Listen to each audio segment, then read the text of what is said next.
என் தங்கப்பிள்ளையே, இன்று இந்த தை அமாவாசை நாளில் உன்னுடைய இல்லத்திற்கு பித்ருக்கள் வந்து உனக்கு ஆசிகளை வழங்கி சென்ற போதும், என் தங்கமே, உன்னுடைய இல்லத்தில் சமீபத்தில் இறந்து போன ஒருவரினுடைய ஆத்மா உன்னிடத்தில் சில விஷயங்களை பேசுவதற்காக அங்கே நின்று கொண்டிருந்தார்கள்.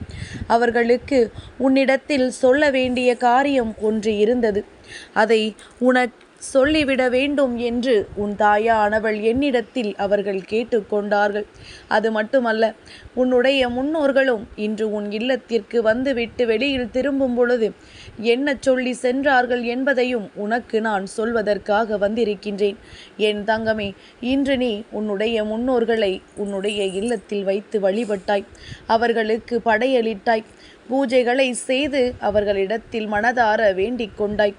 அப்படி இருக்கும் பொழுது உனக்கு அதன் பிறகு நடந்த விஷயங்கள் எதுவும் தெரியாதல்லவா? அவர்கள் என்ன நினைத்தார்கள்? உனக்கு ஆசிகளை வழங்கினார்களா இல்லையா? நீ செய்த விஷயங்களை கண்டு மனம் குளிர்ந்தார்களா? உன்னுடைய படையலை கண்டு அவர்கள் சந்தோஷம் அடைந்தார்களா என்பதை பற்றி எல்லாம் உனக்கு தெரியாதல்லவா? அதையெல்லாம் உனக்கு சொல்வதற்காகத்தான் அம்மா வந்திருக்கின்றேன்.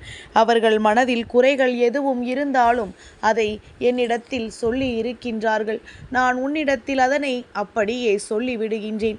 இனிமேல் உன் வாழ்க்கையில் என்ன நடக்கப் போகின்றது என்பதை பற்றியும் அவர்கள் என்னிடத்தில் சொல்லிவிட்டு சென்றார்கள். என் தங்கமே, அம்மா உன்னிடத்தில் தினமும் வந்து பேசிக்கொண்டிருந்தாலும் சில விஷயங்கள், உன்னுடைய குடும்பத்தில் நடக்கின்ற விஷயங்களை உன்னுடைய முன்னோர்கள் கண்காணித்து கொண்டே இருப்பார்கள். ஏனென்றால் உன்னுடைய குடும்பத்தை பற்றி, அதாவது தன்னுடைய பிள்ளைகளை பற்றி அவர்களுக்கு நன்றாக தெரிந்திருக்கும் அல்லவா? யார் யார் எப்படிப்பட்ட குணங்களை கொண்டவர்கள், அவர்கள் குணங்களை கொண்டு இப்பொழுது என்ன பிள்ளைகள் வளர்ந்து கொண்டிருக்கின்றது என்பதை எல்லாம் கணித்து வைத்து கொண்டிருப்பார்கள். அவர்களினுடைய எண்ணங்களை கொண்டுதான் உங்களினுடைய வாழ்க்கையில் நடக்கின்ற ஒவ்வொரு விஷயங்களையும் புரிந்து கொள்வார்கள். அதன்படி இன்று அவர்கள் உன்னுடைய இல்லத்திற்கு நிச்சயமாக வந்திருந்தார்கள். அவர்கள் வந்தார்களா இல்லையா என்ற சந்தேகம் இப்பொழுது உனக்கு தீர்ந்து விட்டதா? என் தங்கமே, நீ இன்று இட்ட படையலை காண்பதற்கு உன்னுடைய இல்லத்திற்கு முன்னோர்கள் வந்திருந்தார்கள். அது மட்டுமல்லாமல் காகத்திற்கு நீ இட்ட படையலை உண்பதற்கும் அவர்கள் வந்திருந்தார்கள். பித்ருக்கள் காகத்தின் ரூபத்தில் உன்னுடைய இல்லத்திற்கு வந்தது இன்று உண்மை. என் தங்கமே, அது மட்டுமல்ல, அவர்கள் நீ இட்ட படையலை கண்டு மனமகிழ்ச்சி அடைந்தார்கள். எந்த ஒரு குறையுமே அவர்கள் காணவில்லையாம். உன்னுடைய அதீத அன்பை முழுமையாக கண்டார்களாம். என்னுடைய குழந்தைகள் என் மீது வைத்திருக்கின்ற அன்பை கண்டு நான் மெய்சிலிர்த்து போனேன்.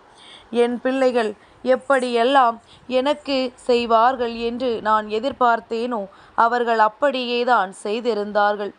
அது மட்டுமல்லாமல் நான் ஆசைப்படுகின்ற பொருட்களை எல்லாம் என் முன்னால் வைத்து என்னை வணங்கினார்கள் என்று உன்னுடைய முன்னோர்கள் சொன்னார்கள்.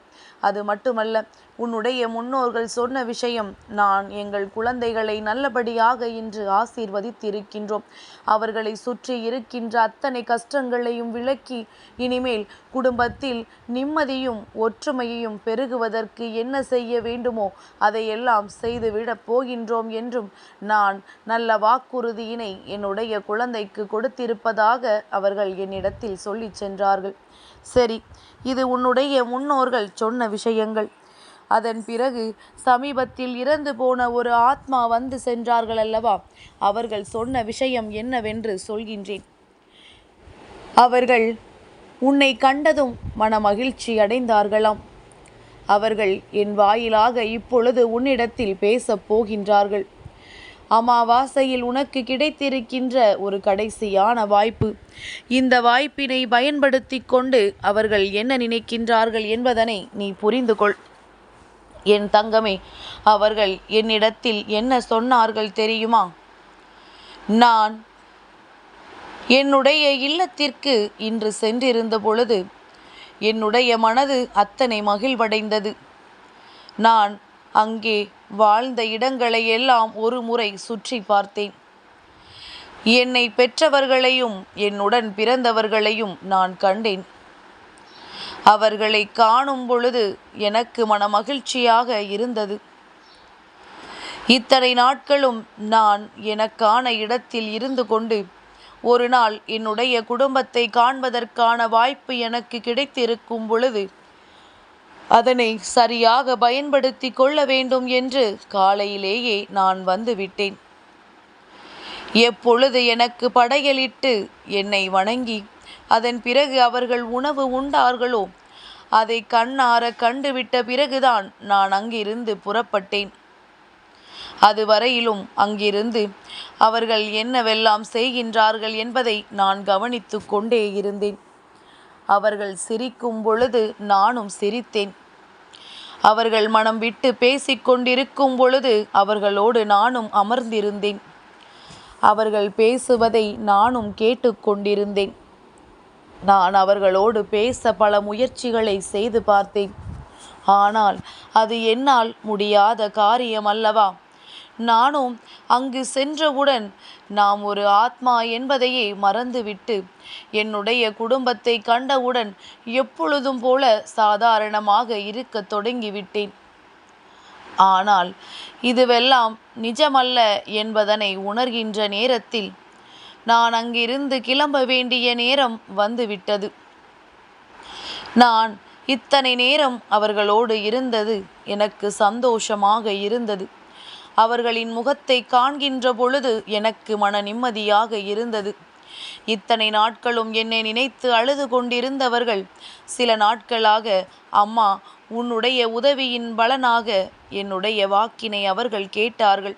அதன் பிறகு இப்பொழுதெல்லாம் தேவையில்லாமல் என்னை பற்றி நினைத்து அழுவதை நிறுத்திவிட்டு இப்பொழுது அவர்கள் கடமையை சரியாக செய்து கொண்டிருக்கின்றார்கள்.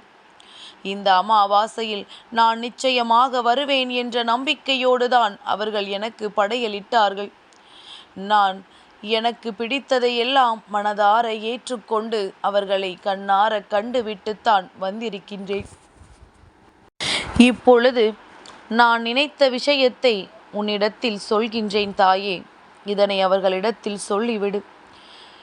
எப்பொழுதும் அவர்கள் சந்தோஷமாக இருக்க வேண்டும். அவர்கள் சந்தோஷமாக இருந்தால் நானும் நான் இருக்கின்ற இடத்தில் நிம்மதியாக இருப்பேன். இது போன்ற அமாவாசை நாட்களில் என்னை வணங்கும் பொழுது நான் அவர்களை தேடி வருவேன். எப்பொழுதுமே அவர்களை நான் பார்த்து கொண்டேதான் இருப்பேன். அவர்களினுடைய வேலைகளை செய்து அவர்கள் வாழ்க்கையில் பழைய நிலைமைக்கு திரும்பச் சென்று நல்லபடியாக இருந்து விட்டாலே போதும், என்னுடைய ஆத்மா இங்கே சாந்தியடையும். நான் அமைதியாக இருக்க விரும்புகின்றேன். என்னுடைய இறப்பானது எப்பேற்பட்ட சூழ்நிலையில் எப்படி வேண்டுமானாலும் நடந்திருக்கலாம். நான் கொடுமையாக கூட இறந்திருக்கலாம். ஆனாலும் எனக்கு இங்கே அமைதி தேவைப்படுகின்றது. என்னுடைய ஆத்மாவை சாந்தியடைய செய்ய வேண்டும் என்றால் அவர்கள் சந்தோஷமாக இருக்க வேண்டும். குடும்பத்திற்குள் எந்தவித சண்டை சச்சரவுகளும் இல்லாமல் எல்லோருமே ஒற்றுமையாக இருக்க வேண்டும். என்னை நினைக்கக்கூடாது என்று நான் சொல்லவில்லை. என்னை நினைத்து வருத்தப்படக்கூடாது என்றுதான் சொல்கின்றேன். என்னை நினைத்து கண்ணீர் சிந்தினாலோ மனம் வேதனைப்பட்டாலோ என்னால் இங்கே நிம்மதியாக இருக்க முடியாதல்லவா? சாதாரணமாக என்னை பற்றி நினைத்து கொண்டிருப்பதெல்லாம் வேறு. அது நானும் தான் அவர்களை நினைத்து கொண்டிருக்கின்றேன். ஆனால் ஒரு பொழுதும் கண்ணீர் சிந்தியோ அவர்களினுடைய வேலைகளை கெடுத்து கொண்டோ என்னை நினைத்து கொண்டிருக்க கூடாது என்றுதான் நான் சொல்கின்றேன். அம்மா, இதை மட்டும் அவர்களிடத்தில் சொன்னால் போதும். மிகுந்த மன திருப்தியோடு நான் அங்கிருந்து புறப்பட்டிருக்கின்றேன். இப்பொழுது எப்படி இருக்கின்றார்களோ அதுபோல இனிமேல் எப்பொழுதுமே அவர்கள் இருக்க வேண்டும். அவர்களின் வாழ்க்கை சந்தோஷமாக இருக்க வேண்டும். என்னுடைய காலம் குறுகிய காலமாக முடிந்து விட்டது. ஆனால் அவர்களது காலம் நீண்ட காலமாக இருக்க வேண்டும். நான் வருகின்ற பொழுதெல்லாம் என்னாலான உதவிகளை அவர்களுக்கு நிச்சயமாக செய்து கொடுப்பேன். இதை அவர்களிடம் மறக்காமல் நீங்கள் சொல்லிவிடுங்கள் அம்மா என்று அவர்கள் கேட்டுக்கொண்டார்கள். என் தங்கமே, உன்னுடைய மனது நிம்மதி அடைந்திருக்கும் என்று நானும் நம்புகின்றேன். அதுபோல அந்த ஆத்மாவின் மனதையும் நீ நிம்மதியடையச் செய்தால் போதும். மனதிற்குள் எந்தவிதமான எண்ணங்களும் சோகங்களும் இல்லாமல் அவர்கள் இருக்கின்ற இடத்தில் அவர்கள் சந்தோஷமாக இருக்க வேண்டும் என்பதை பற்றி மட்டும் நினைத்தால் போதும். அவர்கள் சந்தோஷமாக இருக்க வேண்டும் என்றால் நீங்கள் எங்கே மன நிம்மதியோடு இருக்க வேண்டும். இது ஒன்று மட்டும்தான் அவர்கள் உன்னிடத்தில் எதிர்பார்த்து விட்டு சென்றிருக்கின்றார்கள். என் தங்க பிள்ளைக்கு இந்த வராகி அம்மாவினுடைய ஆசீர்வாதங்கள் எப்பொழுதும் உண்டு.